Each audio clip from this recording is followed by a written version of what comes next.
আসসালামু আলাইকুম ভিউয়ার্স, ঘরের খাবার রেসিপিতে আপনাকে স্বাগতম। আমি লাকি আলী আজ আপনাদের জন্য নিয়ে এসেছি মজাদার গরুর মগজ ভুনা। আশা করি আজকের এই রেসিপিটি আপনাদের কাছে ভালো লাগবে, আর ভালো লেগে থাকলে ভিডিওটি অবশ্যই শেষ পর্যন্ত দেখবেন। আর এখনও যারা আমাদের চ্যানেলটি সাবস্ক্রাইব করেননি, প্লিজ আমাদের চ্যানেলটি সাবস্ক্রাইব করে দিন।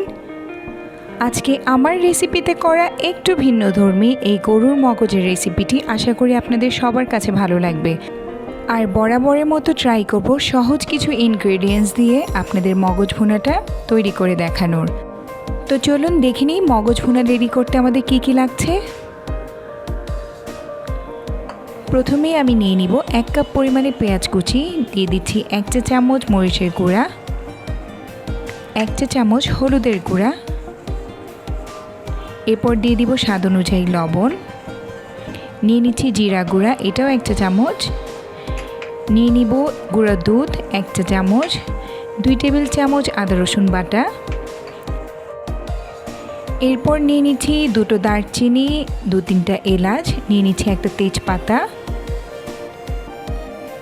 এরপর আমি নিয়ে নিব 1/2 কাপ পরিমাণ টক দই, নিয়ে নিচ্ছি জয়ফল গুঁড়া আর গরুর মগজ, এটা আমি পরিষ্কার করে নিয়েছি, ভালো করে পরিষ্কার করে ধুয়ে নিয়েছি। প্রথমে একটি কড়াইতে দিয়ে দিব তেল, এরপর আমি দিয়ে দিচ্ছি 1 কাপ পেঁয়াজ,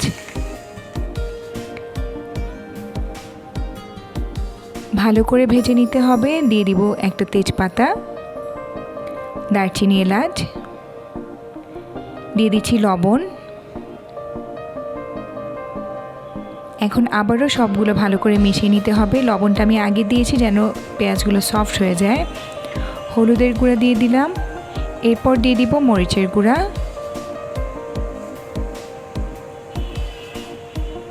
এখন দিয়ে দিচ্ছি আদা রসুনের বাটা। এখন আবারও সবগুলো মশলা মিশিয়ে ভালো করে নেড়েচেড়ে মিশিয়ে নিব। দিয়ে দিচ্ছি টক দই, এরপর দিয়ে দিচ্ছি জয়ফল গুঁড়া, এরপর সবগুলো মশলা আবারও ভালো করে নেড়েচেড়ে কষিয়ে নিব যত পর্যন্ত একটা মশলার এক্সট্রা ফ্লেভারগুলো না চলে যায় আর সুন্দর একটা ঘ্রাণ না বের হয়ে আসে। এর মাঝে এখন আমার ঘ্রাণ চলে গিয়েছে, আমি দিয়ে দিচ্ছি মগজ। এই মগজটাকে ভালো করে ভেঙে নেড়েচেড়ে মিশিয়ে নিতে হবে। আমি যেভাবে ভাঙছি একটু লক্ষ্য করবেন।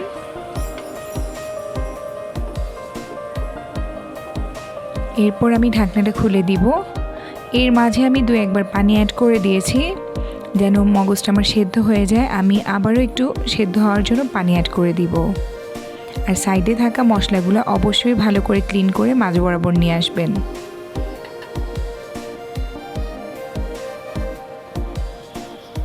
আবারও কিছু পানি অ্যাড করে দিচ্ছি। দেখতেই পাচ্ছেন তেল উপরে ভেসে উঠেছে।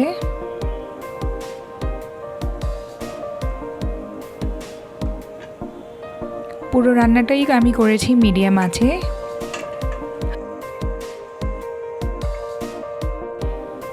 এই পর্যায়ে তেল আরও ছেড়ে দিয়েছে। আরও কিছুক্ষণ পর আমি ঢাকনা খুলে দিয়ে দিব গুঁড়া দুধ।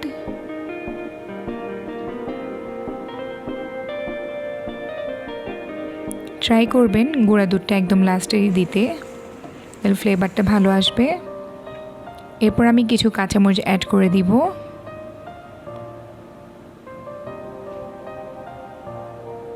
দিয়ে দিচ্ছি টালা জিরা গুঁড়া। এখন সবগুলো মশলা আবারও একত্রে মিশিয়ে কন্টিনিউয়াসলি আমি নাড়তে থাকবো। এই পর্যায়ে নাড়া বন্ধ করা যাবে না, কারণ যখন নাড়তে নাড়তে কষে আসবে আমি এটাকে অফ করে দিব। আমি টেস্ট করে দেখে নিচ্ছি আমার লবণ হয়েছে কিনা। আমার লবণ একদমই ঠিক ছিল, আর পরবর্তীতে আমার কোনো লবণ দেওয়া লাগেনি। এই পর্যায়ে আমি চুলাটাকে অফ করে দিব আর সার্ভ করে নিব আমার সার্ভিং ডিশে। আশা করি আজকের আমার এই ঢাকাই স্টাইলের মগজের ভুনাটা আপনাদের কাছে ভালো লেগেছে। সামনে কোরবানি ঈদ, তাই কোরবানির জন্য একটি স্পেশাল মেনু আপনার ডাইনিংয়ে বাড়তি একটা আকর্ষণ এনে দিবে। আশা করি আমার রেসিপিটি আপনাদের কাছে ভালো লেগেছে। আর ভিডিওটি যদি আপনাদের কাছে ভালো লাগে অবশ্যই লাইক, কমেন্ট অ্যান্ড শেয়ার করে ঘরের খাবারের সাথেই থাকবেন।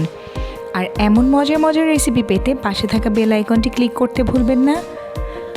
আজকের মতো আমি লাকি আলী এখানেই বিদায় নিচ্ছি। দেখা হবে নতুন কোনো এপিসোডে নতুন কোনো রান্না নিয়ে। সেই পর্যন্ত সবাই ভালো থাকবেন, সুস্থ থাকবেন। সবাইকে আসসালামু আলাইকুম, আল্লাহ হাফেজ।